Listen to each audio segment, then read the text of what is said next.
Diesel 32 रुपए 63 पैसे सस्ता, पेट्रोल 2 रुपए 97 पैसे फी लीटर महंगा। हुकूमत ने पेट्रोलियम मसनूआत की कीमतों में रद्दोबदल कर दिया। हाई स्पीड डीजल की नई कीमत 363 रुपए 6 पैसे फी लीटर हो गई। पेट्रोल की नई कीमत 337 रुपए 51 पैसे फी लीटर हो गई। पेट्रोलियम मसनूआत की नई कीमतों का इतलाक आज के लिए होगा। वज़ीर आज़म ने वज़ीर पेट्रोलियम को डीजल की कीमत में कमी के लिए ऑयल रिफाइनरीज से मुज़ाकरात का कहा था। अली परवेज़ मलिक के मुज़ाकरात के बाद ऑयल रिफाइनरीज ने डीजल की कीमत में कमी का फैसला किया। वज़ीर पेट्रोलियम अली परवेज़ मलिक कहते हैं, वज़ीर आज़म की हिदायत पर ऑयल रिफाइनरीज हुकाम के साथ 2-3 नशिस्तें हुई। हुकूमत को अवामी मसाइल का मुकम्मल इदराक है, मुश्किल वक्त ज़रूर ख़त्म होगा। हुकूमत मसाइल के हल के लिए कोशां है। वज़ीर इत्तलात अताउल्लाह तारड़ बोले, वज़ीर आज़म को अवाम की मुश्किल का एहसास है। वज़ीर आज़म ने हिदायत दी, जहाँ तक हो सके अवाम को रिलीफ दिया जाए। वज़ीर आज़म ने मुश्किल तरीन हालात में अवाम को सब्सिडी दी। आने वाले दिनों में अवाम के लिए मज़ीद खुशखबरियाँ होंगी।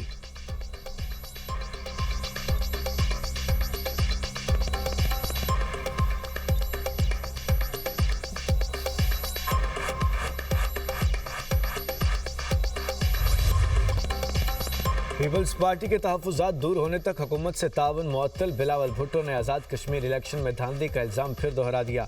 सहाफ़ियों से गुफ्तगू में कहा, इंसाफ नहीं होगा तो बहुत मुश्किल है पीपल्स पार्टी हुकूमत के साथ बैठे। नून लीग ने एतराज़ात दूर करने के लिए हमसे रब्ता नहीं किया। क्या इत्तेहादियों के साथ ऐसा सलूक किया जाता है? आज़ाद कश्मीर में पीपल्स पार्टी की सीटें चोरी की गई। आज़ाद कश्मीर इलेक्शन जितना गैर मुतनाज़ होता उतना अच्छा होता। इन हाउस तब्दीली पर तवज्जो नहीं है। कौमी मफाद के मामले में नून लीग के साथ ताउन कर सकते हैं। स्टैब्लिशमेंट और हुकूमत एक पेज पर हैं या नहीं, इस पर तबसरा नहीं कर सकता। पेज एक भी हो सकता है, लेकिन दाल में कुछ काला है। हमारे सामने ताल किसी तरमीम का कोई नुक्ता सामने नहीं आया। नून लीग पीपल्स पार्टी के बगैर कानून साजी करना चाहती है तो करे। जोर ज़बरदस्ती का फैसला न कल माना था न आज मानेंगे। तमाम फैसले इत्तफ़ाक़ राय से होने चाहिए। जहाँ इत्तफ़ाक़ राय मौजूद नहीं वहाँ सूबे नहीं बनाने चाहिए। सिंध का नए सूबों के मामले पर मौक़िफ़ सबको पता है। जनूबी पंजाब सूबे के मामले पर पहले से इत्तफ़ाक़ राय मौजूद है। सोच भी नहीं सकता पंजाब के ख़िलाफ़ कोई साजिश करूँगा। बिलावल भुट्टो का बानी पीटीआई से मुताल्लिक़ सुप्रीम कोर्ट के फ़ैसले का खैर मकदम। का इलाज हर कैदी का हक़ है। बेहतर होता सुप्रीम कोर्ट से पहले हुकूमत खुद ये कदम उठाती।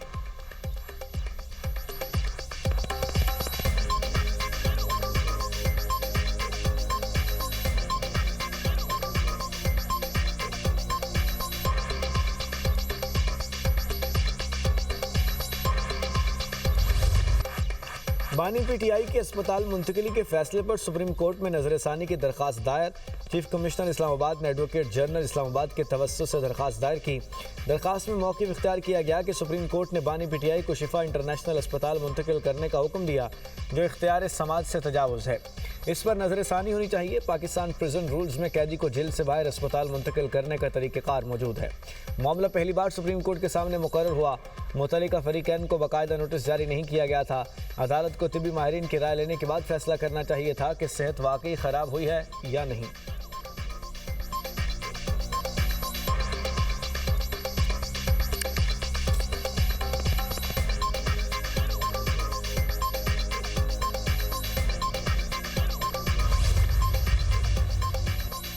बानी पीटीआई के अस्पताल मुंतकिली का केस अज़मा खान ने इजाफी दस्तावेज़ात सुप्रीम कोर्ट में जमा करवा दी। इजाफी दस्तावेज़ात मुतफर्रिक दरख्वास्त की सूरत में जमा कराई गई।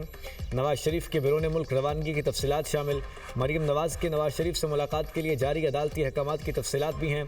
इजाफी दस्तावेज़ात में आसिफ जरदारी को जेल में फराहम सहूलियात की तफसीलात भी शामिल। साबिक इंटरनेशनल क्रिकेटर्स के बानी पीटीआई से मुतालिक तशवीश पर मबनी खतूत दरख्वास्त का हिस्सा। ट्रायल कोर्ट के बानी पीटीआई के ज़ाती मुआलिज तक रसाई के अहकामात भी दस्तावेज़ात का हिस्सा है।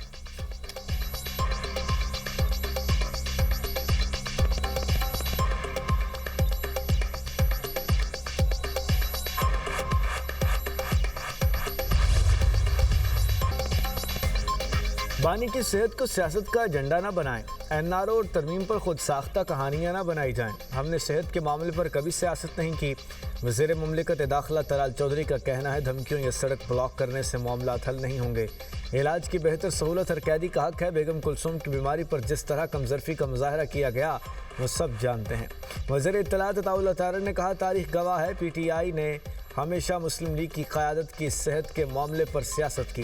बानी पीटीआई स्टेज पर खड़े होकर नवाज शरीफ को सेहत के ताने देते थे। ये कहते थे जेल में भी घर का खाना बंद कर देंगे। नून लीग ने कभी सेहत पर सियासत नहीं की। बानी पीटीआई को पहले की तरह इलाज की सहूलतें दस्तयाब हैं।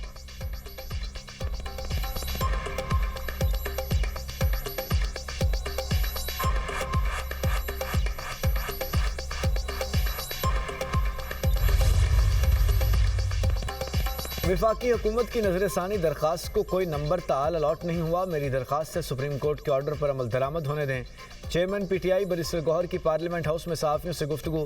कहा, बानी पीटीआई ने 1000 दिन जेल में गुजारे, 3 हफ्ते अस्पताल में गुजारे तो क्या हो जाएगा। बानी पीटीआई को डील नहीं कर रहे। इस फैसले तक पहुंचने में हमने बड़ी कोशिशें की हैं। दोनों फरीकैन से कहूँगा फैसले को सबूताज न करें। बानी पीटीआई की सेहत हमारी तरजीह है और इस पर कोई सियासत नहीं होनी चाहिए। सलमान अकरम राजा ने कहा, सुप्रीम कोर्ट के हुक्म पर अमल दरामद के लिए हुकूमत के पास आज तक का वक्त है। बानी पीटीआई को अस्पताल मुंतकिल न किया गया तो तौहीन अदालत होगी। नहीं लगता हुकूमत की नजरसानी दरखास्त आज सुनी जाएगी। सुप्रीम कोर्ट में दरखास्त की पड़ताल में कई रोज लग जाते हैं। कोई वजह नहीं सुप्रीम कोर्ट के हुक्म पर अमल दरामद न हो। हुकूमत तौहीन अदालत करती है तो कौम फैसले करेगी।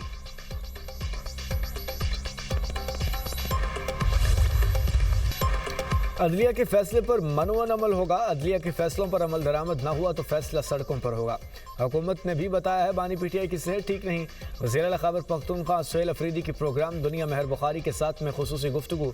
कहा, बानी पीटीआई अस्पताल से वापस जेल चले जाएंगे लेकिन बैरून मुल्क नहीं जाएंगे। बानी पीटीआई अदलिया के जरिए बाहर आना चाहते हैं, किसी डील के जरिए नहीं। 27 सितंबर का एहतजाज एक दिन का नहीं, हमारा प्लान बना हुआ है।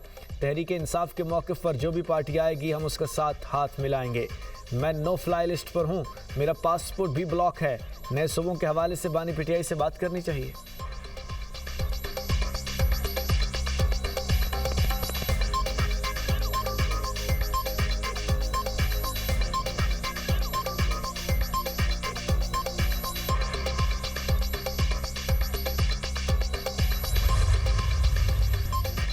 ईरान ने अमरीकी हमले की सूरत में जंग का दायरा वसी करने की तैयारी कर ली। बरतानवी अखबार का दावा। फाइनेंशियल टाइम्स की रिपोर्ट के मुताबिक ईरान यूरोप में अमरीकी फौजी अहदाफ को निशाना बनाने का इरादा रखता है। ईरानी फोर्सेस बल्गारिया में अमरीकी एयरबेस को मुमकिन हदफ के तौर पर देख रही हैं। ईरान कुब्रस में मौजूद बरतानवी फौजी अड्डे को भी निशाना बना सकता है। तेहरान का अपने हुर्मुज़ में फाइबर ऑप्टिक केबल्स को निशाना बनाने का इरादा है।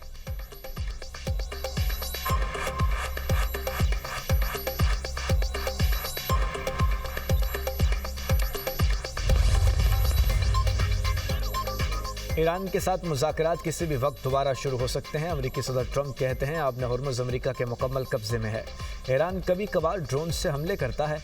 आबने हुर्मुज़ से गुजरने वाले जहाज़ों को कोई ख़तरा नहीं। ईरान के साथ मौजूदा सूरत हाल फ़िलहाल अच्छी है।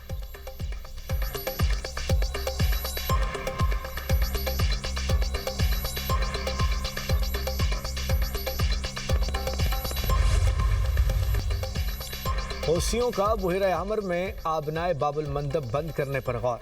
यमन के वज़ीर इत्तलात कहते हैं कि ईरान के हिमायत याफ्ता हौसी साहिली इलाकों में मौजूदगी बढ़ा रहे हैं।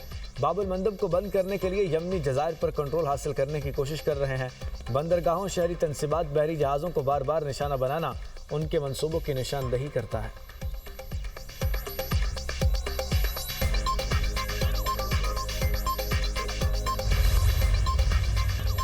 अमेरिका का मजमूई कर्ज पहली बार $40 ट्रिलियन से तजावुज़ कर गया। अमेरिकी महकमा खजाना के मुताबिक अमेरिका का मजमूई अवामी कर्ज 2017 के बाद दुगना हो चुका। सदर ट्रंप की 2 सदारती मुद्दत के दौरान कर्ज में $11.6 ट्रिलियन का इजाफा हुआ। साबिक सदर जो बाइडन की मुद्दत सदारत के दौरान कर्ज में $8.4 ट्रिलियन का इजाफा हुआ था। मुल्क में मालियाती बहरान का खतरा बढ़ रहा है। कर्ज पर सूद की अदायगी, समाजी बहबूद के अखराजात और कर्ज पर सूद की अदायगियाँ बढ़ी। टैक्सों में कमी के बायस हुकूमती आमदनी में कमी वाक़या हुई है।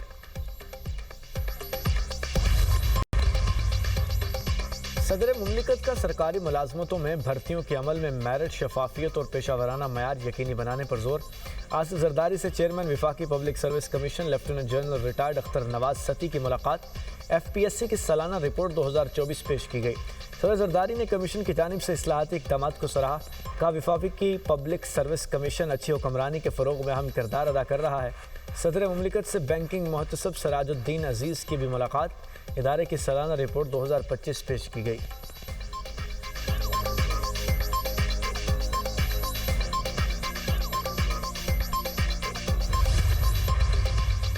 तूफानी बारिश ने रावलपिंडी को डुबो दिया। कश्तियों के जरिए रेस्क्यू ऑपरेशन, मुतादिद इलाकों में सूरत हाल खराब, पानी घरों में दाखिल, सड़कें दिन भर तालाब का मंजर पेश करती रहीं। जान कॉलोनी, शेर जमान कॉलोनी, पीपल्स कॉलोनी, राजा अकरम कॉलोनी और दीगर इलाके डूब गए। जावेद कॉलोनी, सादिकाबाद और शाले वैली में सूरत हाल अबतर, पानी घरों और दुकानों में दाखिल। ढोखसू में 2 घरों की दीवारें गिर गईं। जलरीज में घर से 9 अफराद को कश्ती के जरिए रेस्क्यू कर लिया गया। नाला लई में तुगयानी, न्यू कटारियां और गवाल मंडी में पानी की सतह 22 फुट रिकॉर्ड की गई।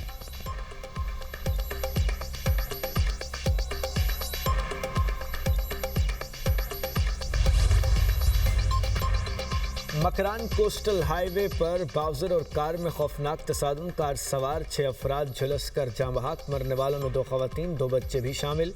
कार तुर्बत जबकि बाउजर कराची जा रहा था। कार ड्राइवर की शनाख्त असलम के नाम से हुई।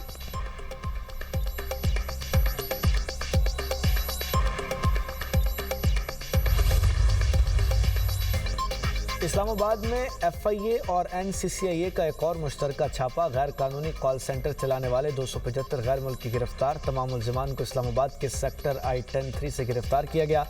कॉल सेंटर इंतजामिया गैर अखलाकी मवाद की तैयारी में मुलव्वस पाई गई। गैर अखलाकी मवाद की तैयारी के लिए गैर मुल्की खवातीन और मर्द भर्ती किए गए थे। NCCIA की जानिब से पीका एक्ट के तहत मुकदमा दर्ज। FIA ने अलग से 14 फॉरेन एक्ट के तहत मुकदमा दर्ज कर लिया। तमाम गैर मुल्की विजिट और बिजनेस वीज़े पर पाकिस्तान आए थे। 76 गैर मुल्कियों को फौरी तौर पर वापस भेजने का फैसला। मुल्ज़िमान का एग्जिट परमिट तैयार कराया जा रहा है।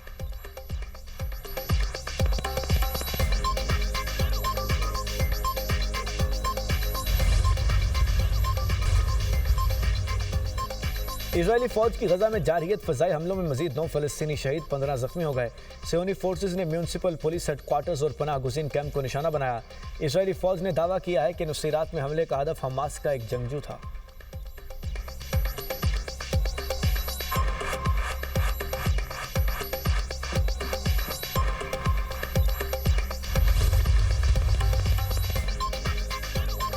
कीनिया में सयाहों का हेलीकॉप्टर गिरकर तबाह, 5 अमरीकियों समेत 7 अफराद हलाक हो गए।